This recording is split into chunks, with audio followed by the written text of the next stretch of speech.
What's going on, my friends? It's Dave Sharpe. Welcome to Wake Up Legendary. And my friends, what a beautiful, beautiful Friday show we have lined up for you here today. We have a former professional soccer player who's found new purpose through digital marketing. Remember, my friends, all of our guests here are people who are, new to this show in most cases. Sometimes we have people who come back and keep us posted on their journey. Actually, quite often now in our 830 episodes, we've had many times where people have followed up multiple times. But this morning, like many others, somebody is their first time, and I've never talked to them before.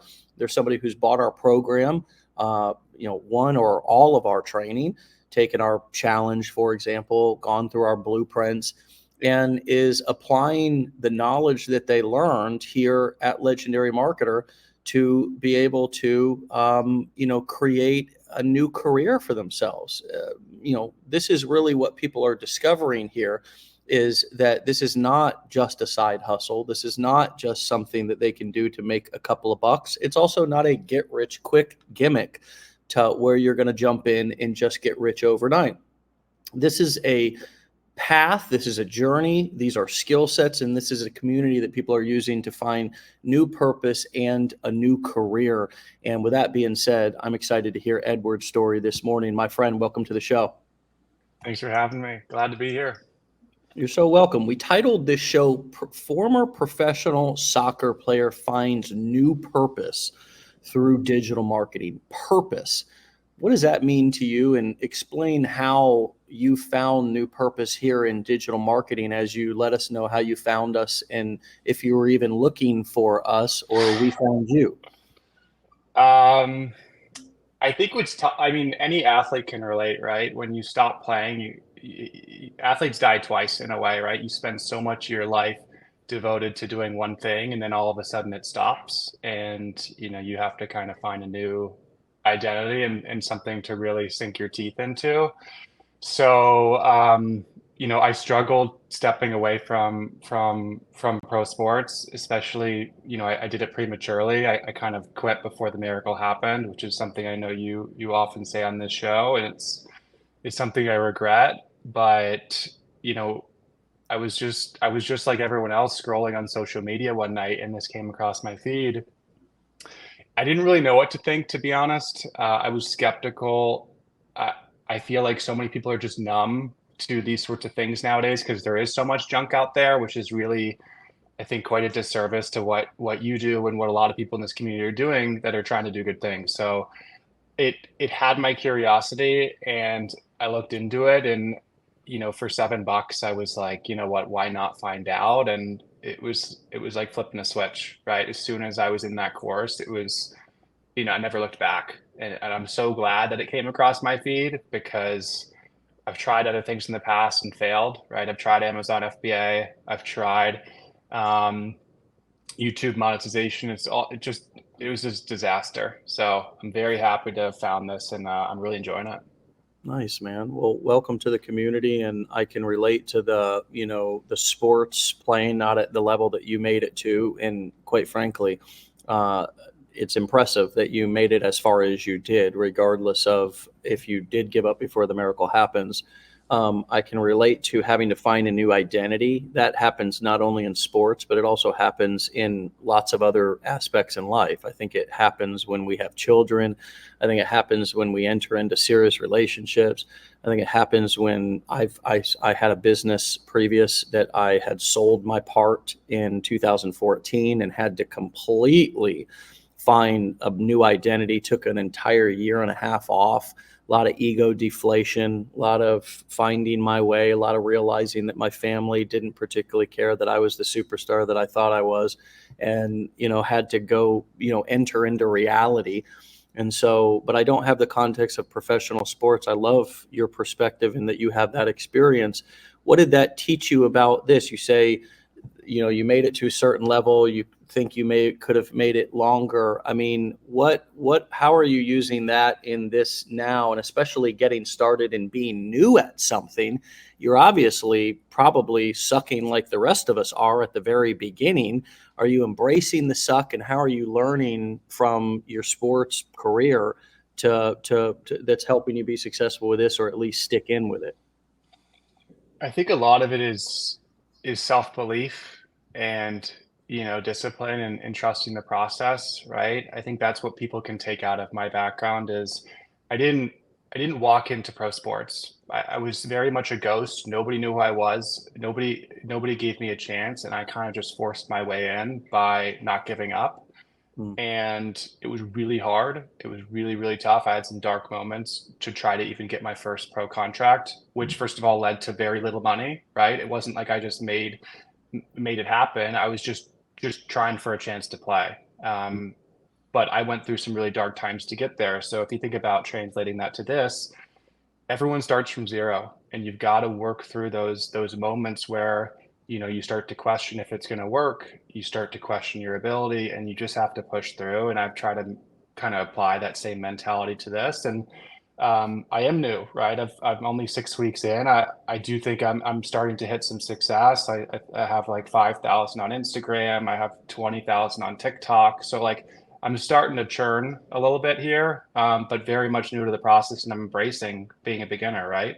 You don't land at the top of the mountain. You got to very much climb there. So I'm enjoying it, and I'm excited to see where this takes me.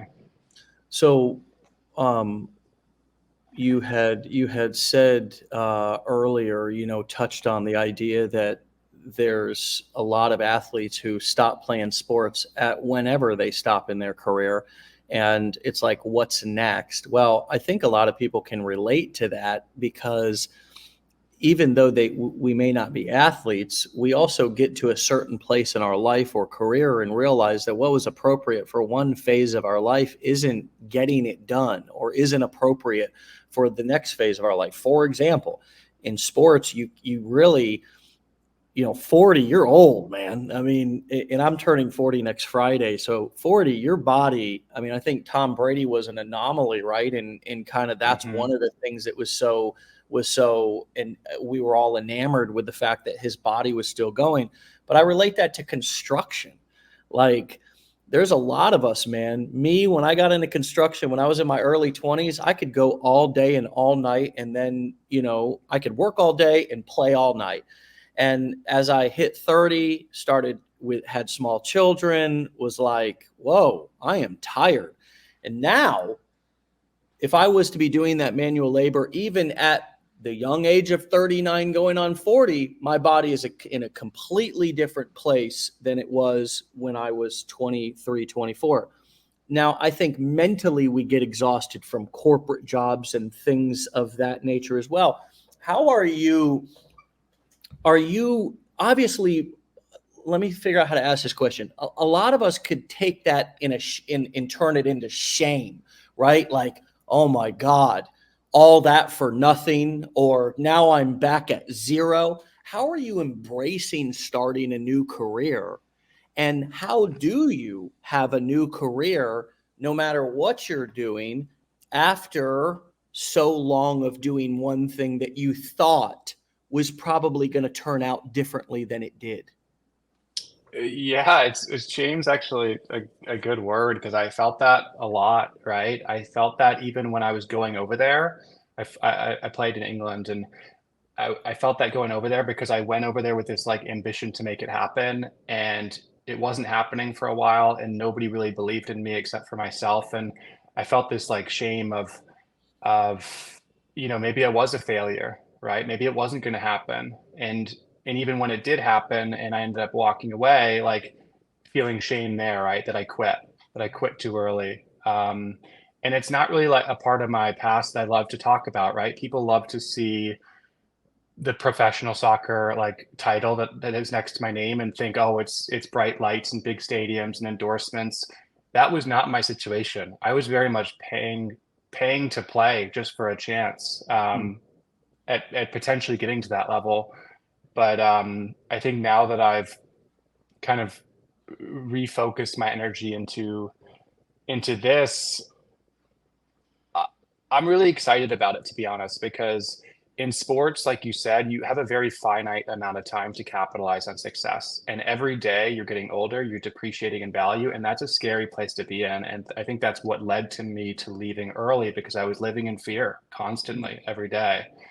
This is a different story, right? Where there is no end of the runway, right? I could do this until I'm 60, right? You have people in your community who are very old, who are very successful doing this, and it's amazing to see. So like I have that confidence and um reassurance now that hey, this is a long road path that I can really kind of sink my teeth into and learn and um really embrace the journey and not be worried about what could go wrong. And I think that's really like a powerful spot to be in. And, for people who have regretted decisions in the past or have not taken action, I think that's where they can learn from my story is fear is temporary, right? Regret lasts forever. And I think there's something to be said about that is like sitting on the sidelines and not getting involved.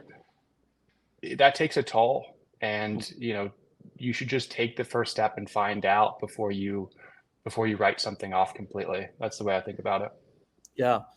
And we've got some 60-year-olds here in the comments saying, hell, I'm 60 just getting started, and more power to you. We've Exactly. got Exactly. 60, 70, 80-year-olds in this community and older. Just had a gentleman or two at our mastermind that were just turning 80, and got a lot of respect for those guys.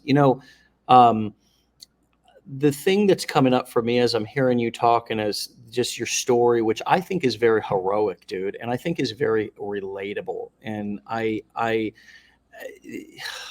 who the hell can relate to making it all the way? That's like, dude, that is like the 1% of the 1% of the 1%. And you got to not only be talented, but you also got to be lucky in so many ways, dude. You got to be lucky by the number one thing you got to be lucky about is not getting hurt. And Yeah. that is a huge, you are nothing but lucky if you don't get hurt and you're able to actually play a career in any sport and retire in that sport. You are lucky because Very. every single day dudes are dying on the field or getting permanently injured where they can't go back out, or they get injured and they're never the same. And so you're the people's champ. You're the guy who made it, who was good enough to get there. And it just, the fantasy that we all have didn't play out in real life. Who the heck, and this is what's coming up for me, is the fantasy that we all have about a job, about a relationship, about a career, and it didn't turn out the way that we thought it was going to turn out. And I go back to just us being in high school and having fantasies and dreams about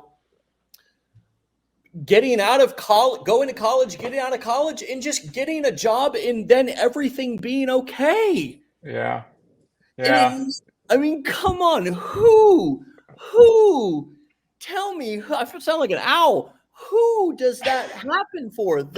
Such a small minority of people that actually happens to. And so here you are, you were talented enough to be able to get there. You had nothing handed to you, and you got there. And now, as you become older, which you would have had to retire at a certain point Yeah. anyways, now you're faced with reality, which we're all faced with every day, that the job sucks. It's not what I wanted. I hear people, I've done 830 of these, and I hear people show after show say, I was so excited to graduate high school. Then I got into the job and was like, I can't do this. Yeah. Like, I can't do this every day. So I talk a lot about being inspired by your own story. Like, we have to make the transition from getting only inspired by everybody else's journey to fully embracing our story and seeing it through, being determined to see it through and first be inspired by our own journey and then turn it into that mess into a relatable message.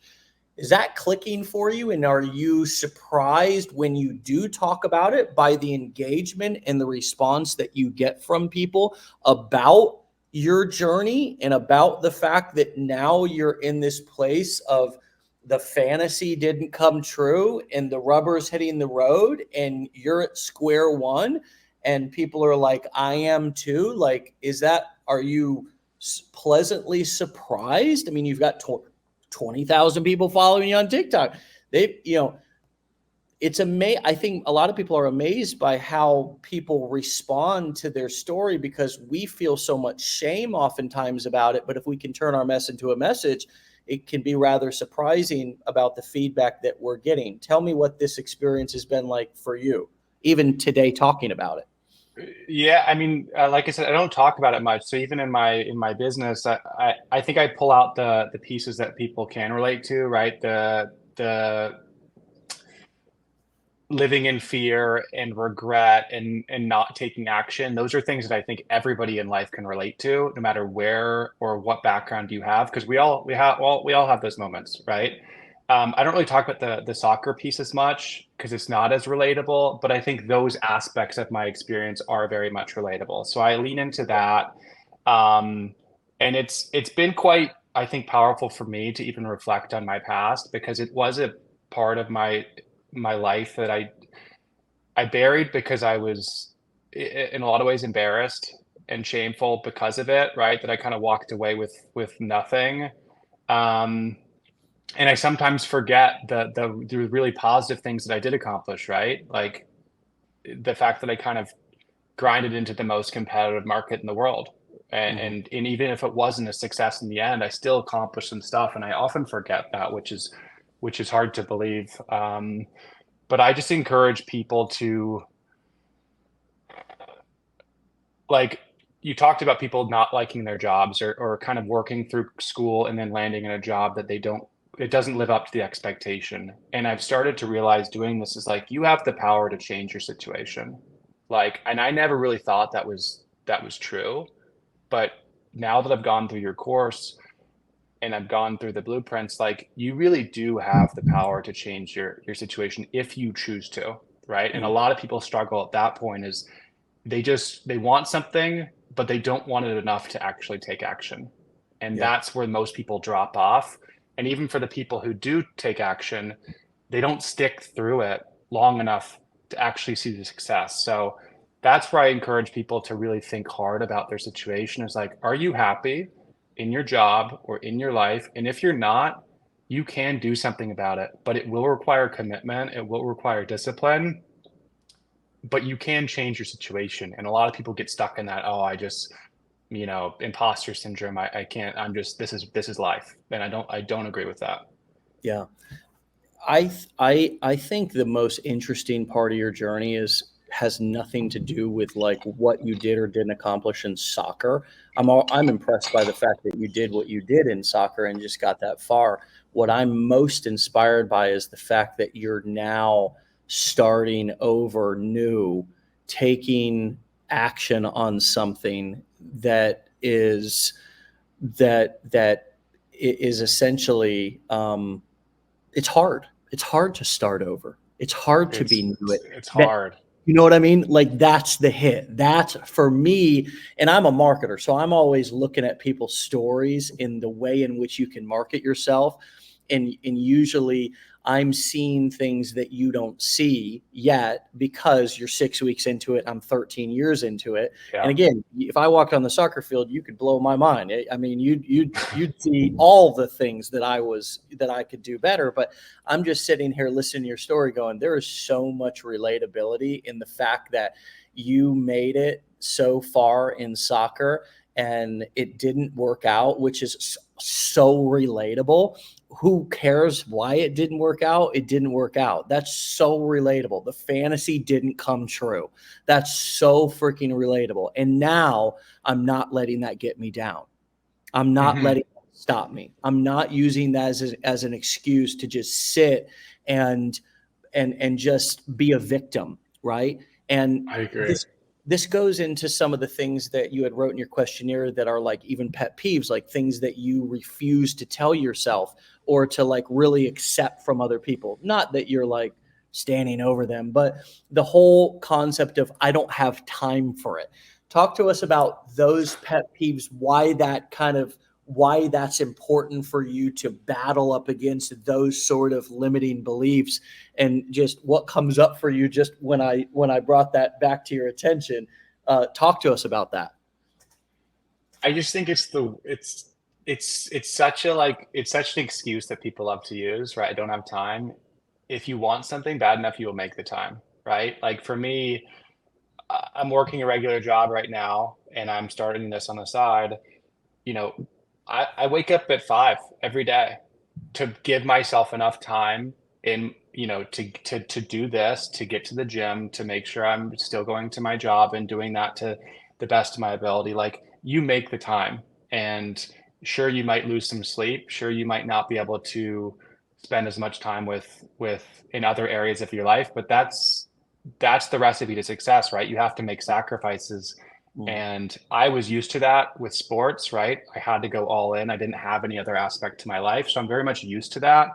But I don't believe in this, like, I don't have time. Everybody has time. You just have to make it. Yeah. Yeah. So let's talk a little bit about some of the things you tried before and why this is different. You mentioned you Yeah. dabbled in some FBA, some Amazon, some drop shipping stuff. Like when you saw this, started going through the challenge and have continued through our education and now are putting the business model in practice, what are you realizing is the difference between this and maybe some of the reasons, some of the things that people should know, because there's brand new people here who are still in contemplation mode. Do I really want to commit to this? Is this actually better than opportunities out there on the internet? What is your perspective with having experience doing other things? Oh man. I started Amazon FBA 2 years ago because I've always had this like desire to build something of my own, this like entrepreneurial side ever since I walked away.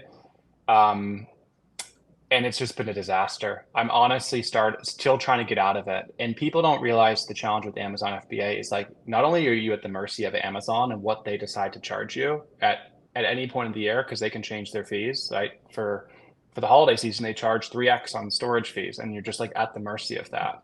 But then you've got inventory costs, you've got supply chain issues, you've got to forecast properly because if you have too little inventory, you run out of stock and your sales rank drops. And if you have too much inventory, you're paying for it in storage fees. Like there's so many components for Amazon that are such a nightmare. And I made so many mistakes, and I've put myself in a deeper hole financially because of it, which is probably the most frustrating part. Is like I used it as a tool to try to get ahead, and it only punished me by putting me further back. Um, and I've tried some other things here and there, and just nothing came close to what this business model and this course is, right? I remember being very skeptical, right? Because I had bought courses in the past and gotten burned. So I told myself, like, I'm not doing that again. I'm just not. Like, I've been down that path. I'm not doing it. And I kept seeing it enough, and something about it just felt different, right? It just did. And I was like, you know what? For $7, like, let's do this one more time, Ned. Let's just do it one more time. The And I famous was words of hooked. every entrepreneur. Yeah, yeah. Let's just try this one more time. I was hooked immediately. Like you've obviously got a way of capturing people on the first couple of days, but I clearly saw what this was and what I was missing out on, and I've never looked back. I mean, I went so hard into the 15-day challenge. Like I was emailing my advisor. I'm like, unlock the damn modules. Like I want to get through this thing because they lock, right? Obviously, I was like, I want to blow through the whole thing. So I got through it. I got the blueprints, and I've never looked back. And something that I think is pretty cool is like, I'm not a big social media guy, but I do have a personal social media. Since I bought your course, I haven't been on my personal social media account once, right? Everything that I do is for my business, for my brand new accounts. That's where I devote my time. I don't waste any time in my day scrolling anymore. Um, and it's just been a real mindset shift for me, right? Like the way I approach my day, the way I approach my time, the way I think about this business. This course has been such a positive change for people who are on the fence. You absolutely need to consider it because it's just so powerful. And I think everybody should be doing this, to be honest. Well, you nailed it on the social media thing. How many hours in your life, right? I mean, I've even wasted time in the last 13 years since I have been doing this on personal social media. And I am like, why? What the hell? Like, I'll catch myself like, what am I doing? What am I looking for? Like, Just let garbage. I'm let me go get my dopamine some other way, man. You know what I mean? Like, let me put this down and go work out. Let me go out on the water. Let me just go on a walk. Let me anything but this. All this fakery, all this BS, all this image management from everybody playing their highlight reels. And I'm just talking about people sharing with their friends on social media. That's all I'm talking about. There are valuable things on the internet. That is why we turn to the internet for so many things nowadays. Much of the reason why we're able to be better fathers, better mothers, better healthier relationships. Much of the reason why we're able to access better mental health care, better physical care, is because of information we get off the internet. I mean, just hands For down. sure. People are learning new skills, going through courses. It's saving people from going into college at all ages in drowning themselves in hundreds of thousands of dollars in non-forgivable student loans because they're taking a couple of dollar, couple of hundred, couple of $1,000 course online. And the whole landscape of knowledge and learning is shifting because of the internet. And there are black holes everywhere. There are black holes everywhere. And it's such an empowering step to use the internet instead of having the internet using you and sort of mindlessly scrolling, which so many of the 8 billion people in this world are doing. And quite frankly, a lot of them, they become our customers because they see an ad or whatever, and it works out to our benefit. And we try to deliver some value to them instead of just more BS.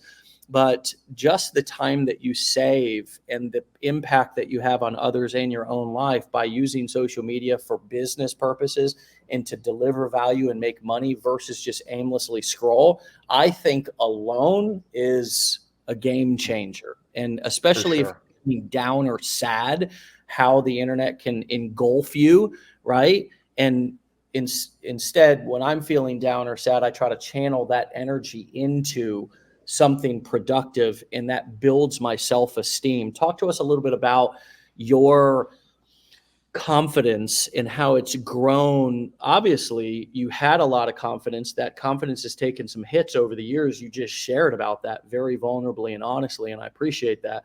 How has this built back confidence in either the same ways or new and different ways? It's done a lot actually.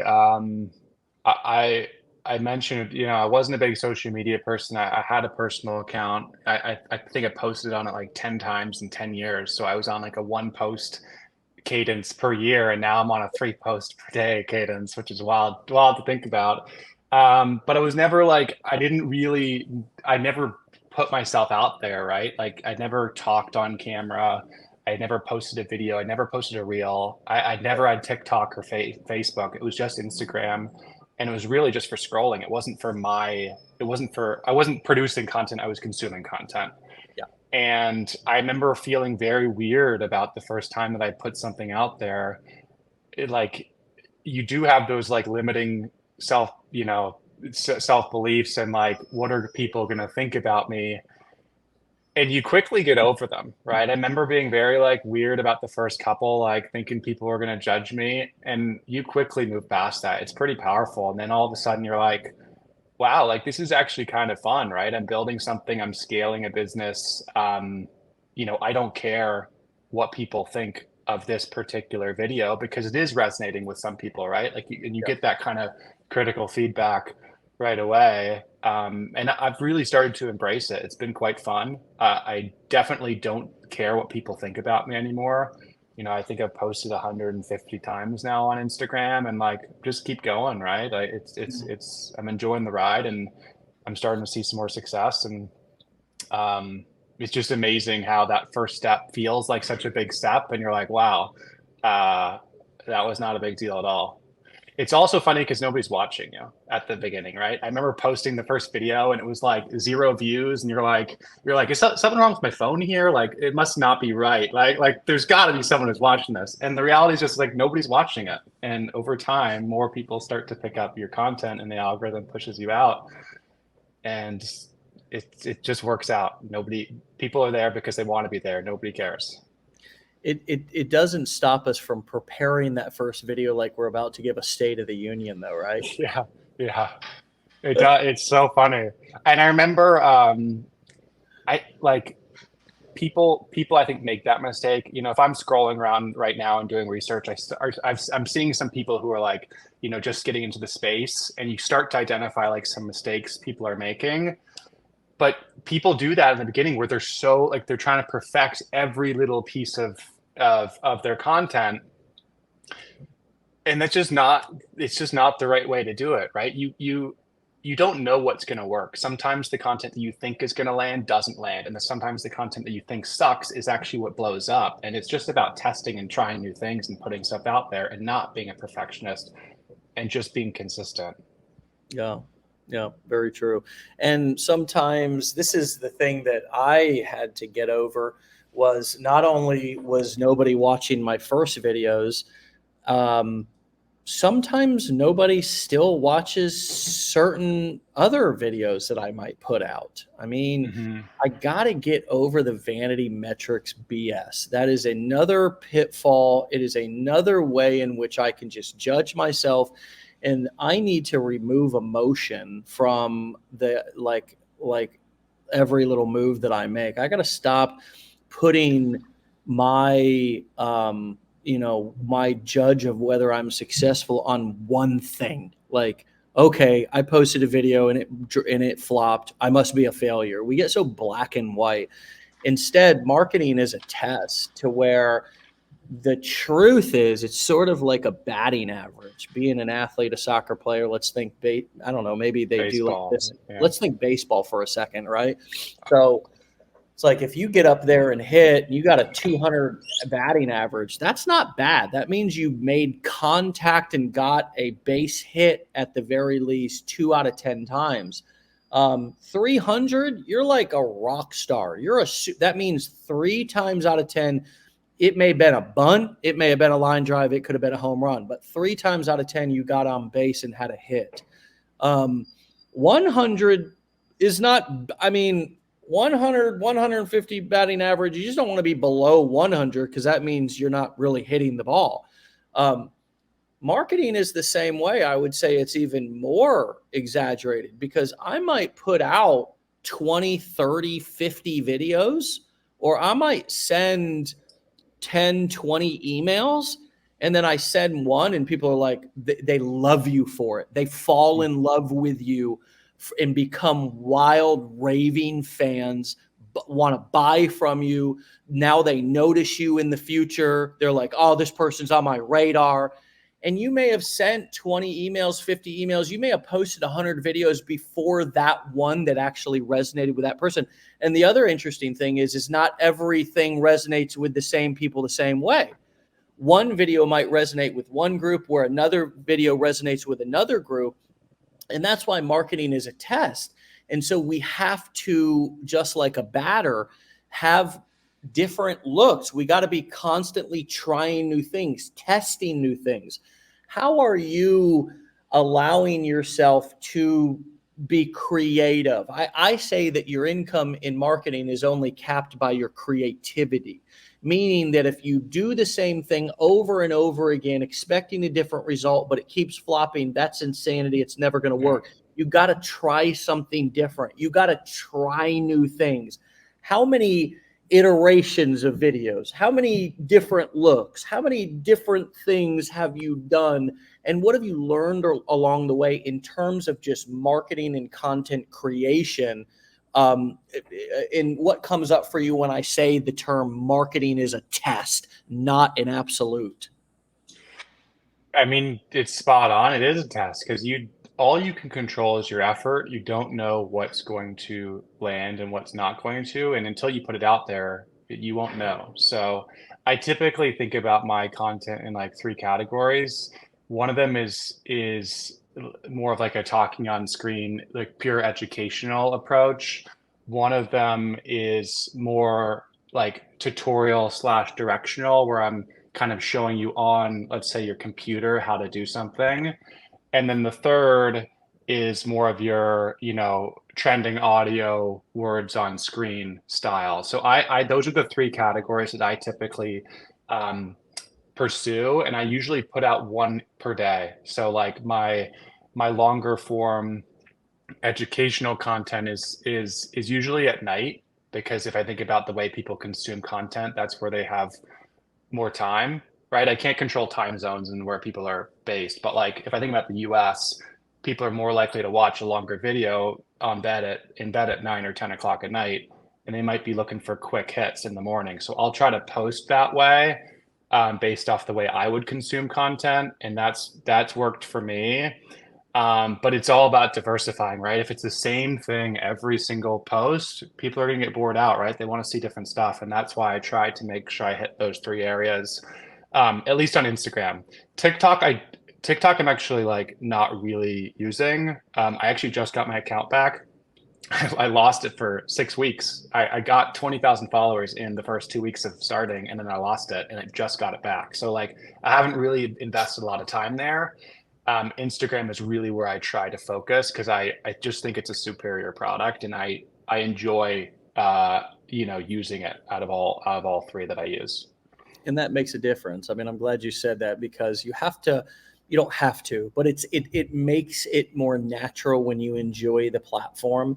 And TikTok is kind of finicky right now. They're slapping a lot of people's accounts because they're afraid they're going to get booted out of the United States. So they're trying to like clean everything up. And a lot of times content just gets flagged that shouldn't get flagged. And people lose accounts. I've lost so many accounts, Facebook advertising accounts, Google advertising accounts, social media accounts over the years. I mean, really, until you start losing accounts, you ain't marketing aggressive enough, because Mhm. you can't, everybody can't like you. You got to be making platforms a little nervous, because you're being aggressive enough, you're pushing the boundaries, you're pissing people off, because you just can't be liked by everybody. You have to have some haters, you have to have some people getting a little bit uncomfortable, and that's marketing. That's Yeah. marketing. Unfortunately, that might result in a lost account, but you want to diversify your traffic sources. The most important thing for everybody to remember is that when you're starting, and even as you're progressing, it's not about multiple streams of income like people think it is. It's actually about multiple streams of traffic, and that protects your one stream of income. And then you take that one stream of income and grow it. And again, diversifying the streams of traffic to it so it can never get taken away. And then you take the money that you make from that one stream of income and diversify it in 7 different ways on the back end if you want: index funds, gold and silver, real estate, etc.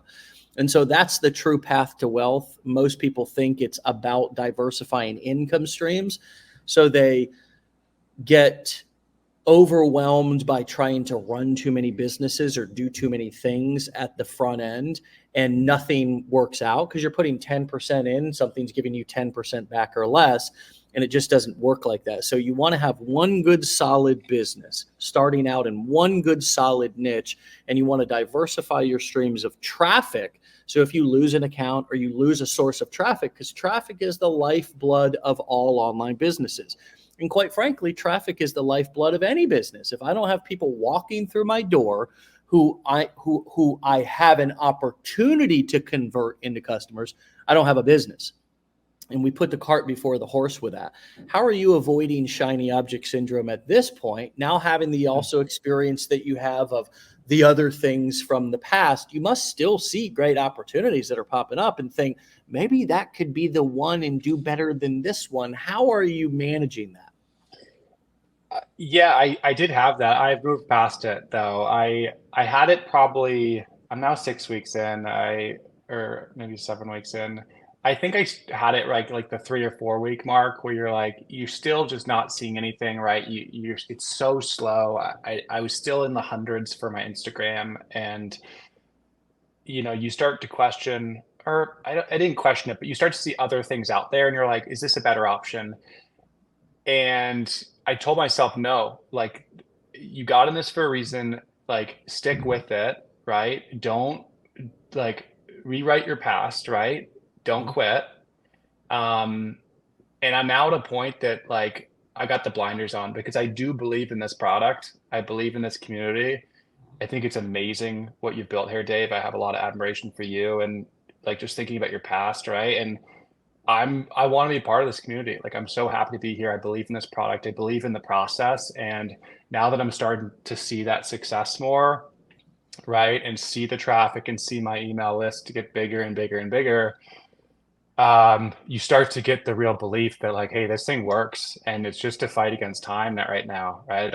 I don't have time on my side. I'm still very much in the early stages, but with time, this is only gonna kind of snowball. And for that reason, I'm locked in. I'm all in on this, and I'm so excited. It's gonna be great.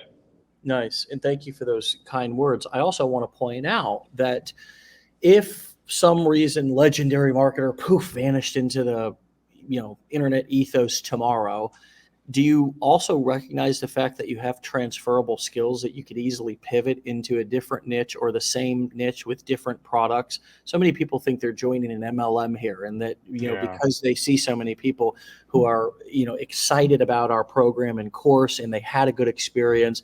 And so they want to go out there and talk about it and market it. And that's great. It's very profitable for some people, not all, just like everything is not profitable for everybody. I mean, there's no guarantees of success in anything that you do, especially entrepreneurship.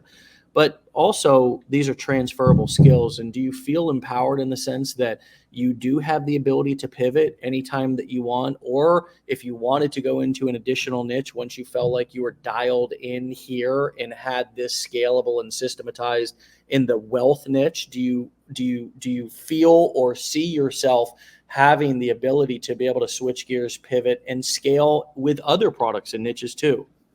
100%. And I'm glad you actually asked that because it's a good clarifying point. It's like I would hate for your company to kind of go off the face of the earth tomorrow, but like if it did, the skill sets you teach are absolutely transferable. You can take them anywhere, right? And now I have such a baseline of knowledge that it's really weird because once you see it, you can't unsee it, right? Like now that I have this skill set, it's so amazing to think about the possibilities that this can unlock.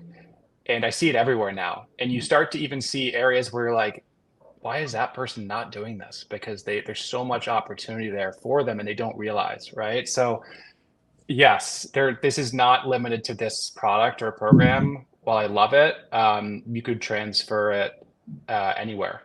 And I will say, I don't think I've mentioned it yet, but I think one of the most underrated and powerful tools that you've created here is the community.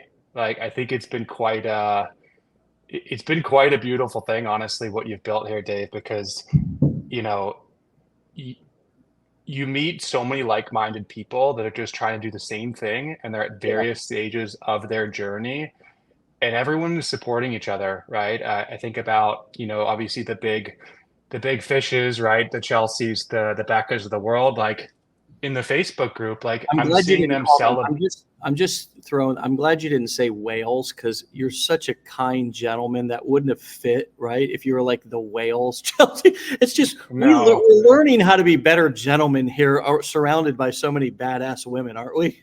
yeah, they're incredible, absolutely incredible, and so much inspiration that we can all take from them. But like, I think what's most powerful and speaks to, I think clearly them as people is like I've seen in the community, the Facebook group, like they'll celebrate people's first commissions, right? And they don't have to do that, but they're celebrating the small wins for people that are just getting started. And I think it's amazing to see, right? You've got this like close knit community that supports each other, that wants everyone to be successful, that are not competing with each other.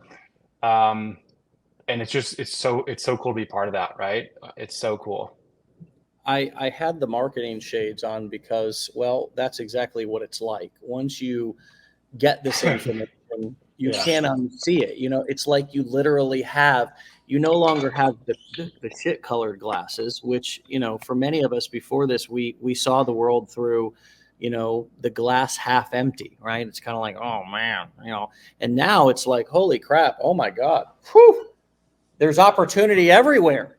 I never saw. That's why that teenager's how he's making hundreds of thousands of dollars a month on YouTube.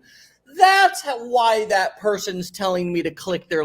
That's why that person's wasting their time posting funny videos on the internet. Now I get it. And it's like this whole world of opportunity opens up to people. And that's one of my favorite things is when we see the opportunity that's in front of us, that's literally right at our fingertips on our phone every day. And obviously you can see my phone. It looks like an old good worn book. I've wore the damn paint off the back of my freaking, it's almost like, damn. Mine's dude. not much different. Mine's here, but I would show it to you, but it's cracked in the back. And dude, I'm still on, here's the other thing. I'm still on, I don't even know, an iPhone. What are we on now? 14 or 15? I'm on like something, a 12, dude. I'm on like a 12. And I had a couple of buddies at my house, several of which are actually, I'm in this personal development recovery mastermind. I'm the youngest guy in the group. So I had one of my buddies who's like 60 hanging out with me. He came in on Wednesday. We were sitting at lunch, and he and another one of my buddies who's also 60 they were talking about their phones and how like the new software upgrade on Apple, like when it rings, it like brings up people's pictures and stuff like that. I was like, that's cool. And he's like, have you not upgraded your software? I'm like, I don't know. Let me look. And then I'm like, I guess not. I'm on whatever 16. And he's like, you better upgrade that. You're vulnerable to viruses and stuff. And I'm like, oh shit. Here I am, a boomer's teaching me how to use my phone. And so it's like, I say this all the time. I have had the longest time a problem just dadgum connecting my Google Calendar to my phone calendar and making everything sync up. And, I've got all these different labels and colors that people create when I share my calendar, and I just look at it. I'm like, oh my God, I don't know how those things got on my calendar. Somebody who's in my life put it there. I just try to show up whenever I'm supposed to show up. My point is, I'm not very technically savvy. I mean, and thank God we only really, although I know it feels overwhelming and it feels like you're having to crack the code of like some engineering, masterpiece or some portion of rocket science when we're learning how to, put together a funnel. The truth is that we just have to work with we get to work with a few low to no cost tools. A funnel builder, an autoresponder, get a domain name. I can tell you back in construction, buddy, you talking circular saw, you're talking jigsaw, you're talking sawzall, you're talking all your hand tools, you're talking all your extension cords, you're talking all your bits and pieces and this and jackhammers and trucks and toolboxes. And I mean, you were 50 grand in before you went and gave your first estimate. Mm-hmm. Let alone getting your contractor's license and insurance and all that stuff. I'm sitting here making videos in my underwear. and I'm so excited, for people. And I hope you don't quit before the miracle happens. Those of you who are listening, because you think that the tools are like really expensive and really complicated. Friends, I mean, look, we sell our education because we have proof that it makes it easier and faster for people to get started, not to guarantee results, but to get started and understand the blueprint of how this works. But the truth is if you don't have a dollar to your name, you can still get started. You can still start. We're also not the only game in town. We didn't invent these strategies or business models. We're just perfecting them and utilizing them in 2023, probably in the most powerful ways they're being utilized right now. But it's just about getting in the dadgum game. And I think going back to some of your pet peeves around not making excuses, we are the kings and queens of excuses, our species, human beings. And when we get out of our own way, magic happens. And I think you're finding this yourself when you stop beating yourself up, when you stop living in the past, when you stop shaming yourself over things, decisions that you made. or things that happen or didn't happen, when we give ourselves a break and realize life's hard, fantasies don't always come true, and we're all struggling in some way to get up out of bed and put one foot in front of the other, and we're all sort of on the same playing field in terms of any one of us, even the most richest and successful, could get cancer tomorrow. Could. And we're so vulnerable, and we're all closer and more alike than we think. But instead, we choose to look at the differences instead of the similarities and feel isolated. What have you learned about human nature in connecting with people, in your ability to be able to influence and persuade people, and the fact that we're all just more alike than we thought we were? And how are you using that to your advantage to, again, motivate yourself?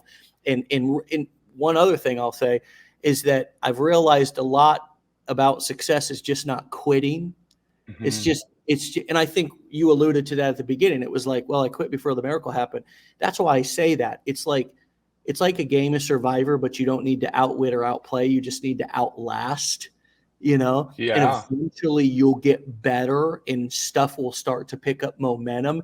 Have you learned a lot about human nature in the sense that a lot of success is just about playing the long game and not giving up too early? Yeah, definitely. I think it's, it's taking day by day, week by week, like setting small goals. Once you hit those goals, setting new goals, right? Having kind of something to work towards, I think for me has been really helpful. Because if you get so trapped in like the long-term success, you lose sight of like the stuff that you actually need to achieve to get there. So I think people who are starting out need to get comfortable with the idea that like, hey, this isn't going to happen overnight. It might not happen at all, but it's up to you to kind of dictate your success based off the effort you put in, right? Like you'll get the tools, but if you're not nailing the hammer, right, like you have to do the work, right? Is what I'm trying to say is, and people kind of forget that. You will be successful if you just put in the time and you're patient enough to kind of go through those early moments that are challenging. And I like this quote. It's like every day you have two things, a chance and a choice. And that's something I try to live by, right? It's like every day you have a chance to kind of move your business forward or learn new skills that could potentially change your life. And like, what are you doing about it? And I think that applies to people who are early on in this stage. And one thing I'll say actually quickly about the blueprints is, because I haven't heard a lot of people say this, but I think for me, the most powerful piece of that, right? It's obviously, was expensive at the time, but like it forces you to get serious. And I think that's actually the most important tool. It's obviously amazing value and it gives you all the fundamentals to be able to kind of plug and play. But I think the mindset of like, hey, I got to take this business seriously now, I think was the most powerful piece for me. Because if it was just $7, you even see it with the course, right? People don't even get through the course at $7. But I think for people who get the blueprints, they're like, hey, I'm all in on this. This thing is something I believe in. I'm going to put in the work. And I wonder if you can cut the data, but like, I bet the people who get the blueprints are the ones who are actually seeing the success because they put in the work because they got skin in the game. Well, every single, at least nearly everybody on this show in 830 episodes, when I read, do you have the blueprints or not, have them. And You're right. There's a saying that says if you don't pay attention. Exactly. And as much as we hate to pay, right? We hate to pay. I love to pay. And my mindset has shifted around paying and buying things over the years, not just because I know how to make money in easier ways and more effective ways. And it's, thank God I've learned these skills and taken the time to learn these skills, because making money is not a mystery to me anymore. It used to be a mystery. It was like, oh my God, mysteries of the universe, how to make $1,000. And if I had $1,000, I was rich, and I just realized that now I use money to my advantage in more ways than just to buy materialistic things. I use it to tip people up front to get a better job done instead of waiting to see and saying they're probably going to screw this up and I'll give them a tip if they do it a good job. I give value in advance. I create expectation in advance by tipping people before they start the job. When I go out to dinner, I give lots of compliments. I really try to be a good client and customer or patron. I see it as a duty, as a relationship when I'm asking for a service, that I also strive to be a good student and a good customer as much as I sit around and just expect a great service to be delivered while I just sit there with my arms crossed. And Yeah. I've having worked with hundreds of thousands of people in 13 years in the online education space that we are in, I have seen my fair share, the majority of people who pay, and it's usually the people who pay the least that have the biggest expectations and the most complaints. But they put down that $7 or whatever, and they're like, okay, Yeah. now when do I become successful? And it's like, well, I mean, never. That's when. Never. Because your attitude sucks. You have an attitude of entitlement, and this is not going to work out the same way that other things in the past haven't worked out. And I have a pattern now of successful experiences in relationships, in transactions, whether I'm buying a house, whether I'm buying a car, whether I'm selling something, because I've got into that habit of not being a penny pincher, not trying to screw people over and walk away with just a one-sided win, but to really truly create a win-win and look at everything that I do in the business world as karma, that I'm putting energy out. If I go to people and I haggle every single time and don't want anybody to make any money, the universe has a very interesting way of making sure I don't make any money either, and that I get that same energy back. And so I've bought high ticket products. I've signed up for high ticket programs. I've gone to Tony Robbins and signed up for $15,000, $20,000 in seminars. And I've done that so many times, I can't even keep track of it, because I also have built my conviction that I'm not going to ask my customers to do something that I also haven't done myself. I'm willing to invest in myself and grow, and that helps me to have more conviction and look people in the eyes or in the camera and say, investing in myself has been the smartest thing that this high school dropout's ever done, because I knew nothing. I had no skills. I had no chance. And I think we all have a story like that, to where whether it's this course and community, whether it's something else, another mentor, another guide, when we showed up, when the student was ready, the teacher appeared. And oftentimes that teacher was there the entire time. That's what's so ironic, is a lot of times that teacher's been there. That teacher was ready. That teacher was accessible, but the student wasn't ready to be humble and actually pay for the value.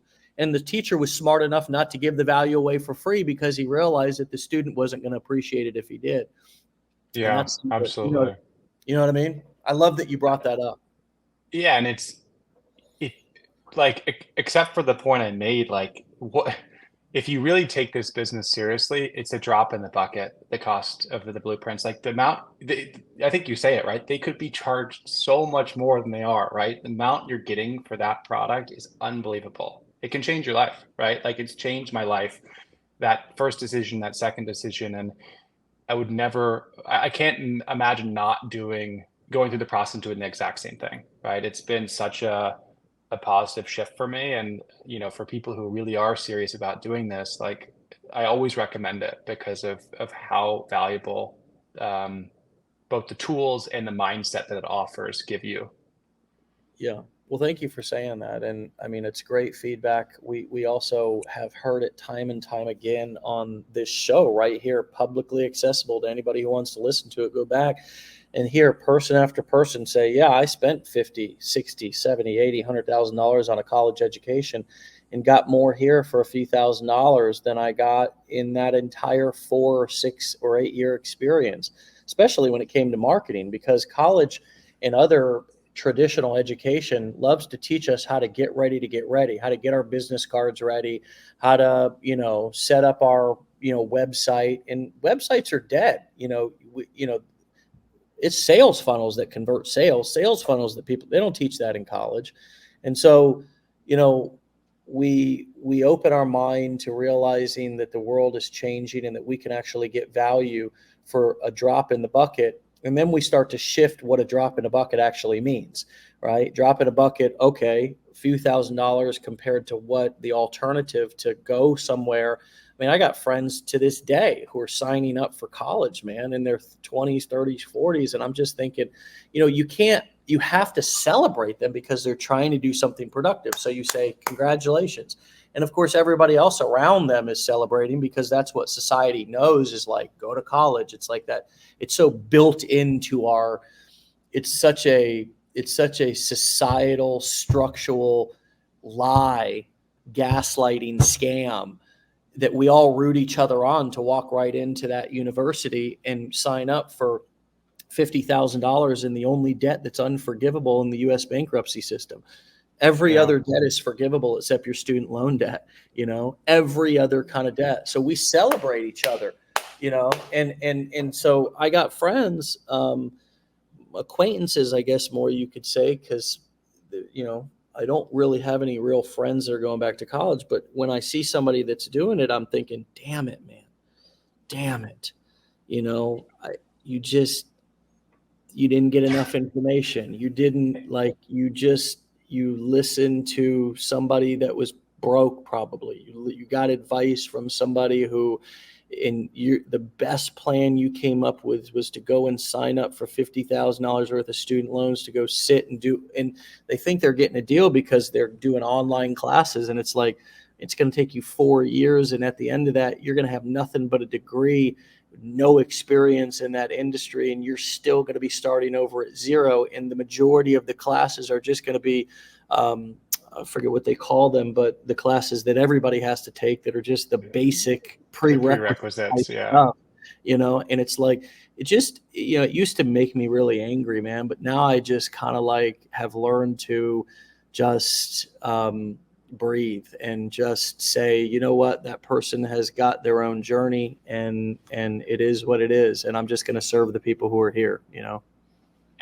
And the other thing that's interesting is with school, right? Like, obviously the expenses are one thing, but I don't keep in touch with really anybody from school because they weren't really like people that I had a lot in common with or the same ambitions with. Like, you're kind of with this melting pot of all these different folks, which in itself is powerful, but you don't always have you have friends at the time, but as you get older and you kind of all change your perspectives on what you want to accomplish in life, you kind of let go of a lot of people.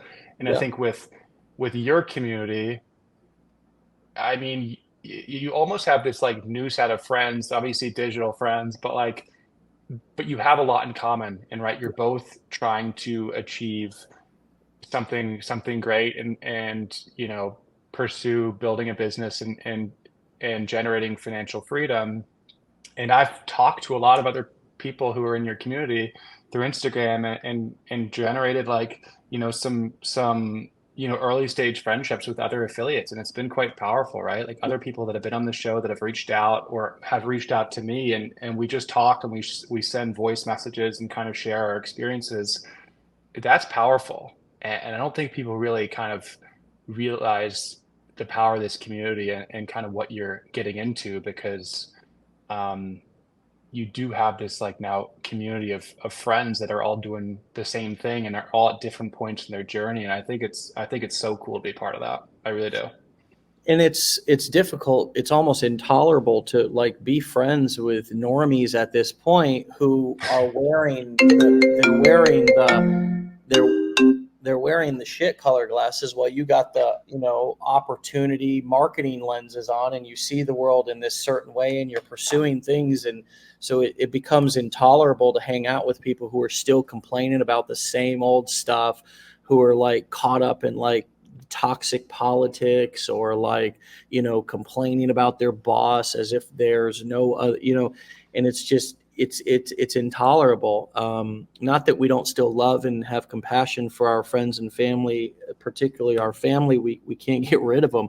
We're stuck with them in a lot of respects, but we get to choose our friends and we get to choose our new family. And that is a freedom that I also didn't realize. I grew up in a kind of a tough way with friends that I got into the wrong activities with. And now I don't have anything in common with those people. I mean, all of my friends are all entrepreneurs, or the other thing I have in common with them is recovery. And usually those people are also entrepreneurial or successful in some way. And yeah, your whole friend circle changes. And my best friends in life, I've met through this business. I've met through this industry. I mean, people that I talk to, people that I go to, people that I text every day, people that I share memes with. I mean, like all that kind of stuff. Like I'm a regular person just like everybody else. And all my buds are people from, this industry, people that I've worked with, met. And you see it too in our community. People are finding new friends. And I think there's just this big kind of relief when you realize that you're not crazy, that, there's other people out there, and it's okay to make friends with people across the world. Like the one powerful thing about social media, when you use it in the respect that we're using it socially to connect and get support from other people, a text message or a message over whatever app you're using can maybe not as powerful, but damn near as powerful, or a FaceTime or a Zoom or whatever with somebody who you can relate to. And that identification and relatability it's 10 times more powerful than sitting in person with somebody that you have nothing in common with anymore.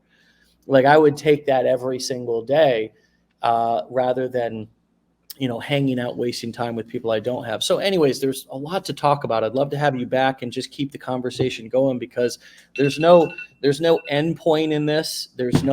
I never arrive. I never know it all. We're just all learning on this journey. And it's so fun to just do this show and just share ideas and kind of hear about what you've learned.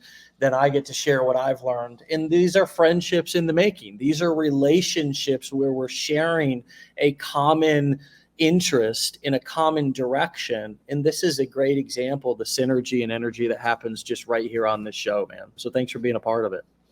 Thank you for having me. It's been a real treat. And I hope to be back one day for sure. All right, man. Well, stay legendary, brother. And I'll talk to you soon. Okay, Edward? Thanks so much. All right. Talk soon. See ya. All right, brother. All right. Take care. Peace. All right, everybody. You can follow Edward over on Instagram and TikTok at Make Money with Edward. That's spelled exactly as it sounds. Make Money with Edward. Edward is spelled EDWARD. Make Money with Edward. And again, he's on TikTok and Instagram. My friends, thank you for the positive feedback. Great interview, says Michelle. Thank you. Rosanna, hello. Thank you so much. Yes, we are all learning, says Vicky. Great show. Power Driver, what's up? Great live. Thank you. Casey, so inspiring. Thank you so much. Again, this is so nice to read these positive comments from all of you, particularly for our guests that, in some cases, this is the first live that they've ever done. And it's just, it's a great opportunity for us, for the guests to realize they can do anything, including being live, going live, and that they've got a wonderful message. And I've never, ever, not in 830 episodes, ever left a show without thinking that was awesome. Like that was super inspiring. That was super informative. That person had tons of knowledge to share. And it's a great testament to how we undervalue ourselves. But that positive validation that you all give us, and particularly our guest, helps build that self-esteem. And then the comments help to remind us that we're not alone. There's tons of people in this community on the same journey. And every comment helps. Every comment matters. All the love is received and seen and acknowledged, and we just appreciate it so much. So have a fantastic Friday and a great weekend. We'll see you back here on Monday for another episode. As always, there's no stopping in sight. We're just going to keep on doing this because it's so fun and so valuable. And we've got a waiting list of guests on Wake Up Legendary longer than Santa Claus's naughty list. And with 8 billion people in the world, that's a long list. Our list is just as long because we've got just unbelievable people in this community. And I look forward to seeing you on Monday for our next guest, and get into that challenge, finish that damn thing, and into those blueprints. There's so much value. You deserve to learn and have that knowledge. You're worth it. Don't quit on yourselves, and don't quit before the miracle happens. My friends, see you later. Take care. Thanks for all the love. Get out of here. We love you. Peace.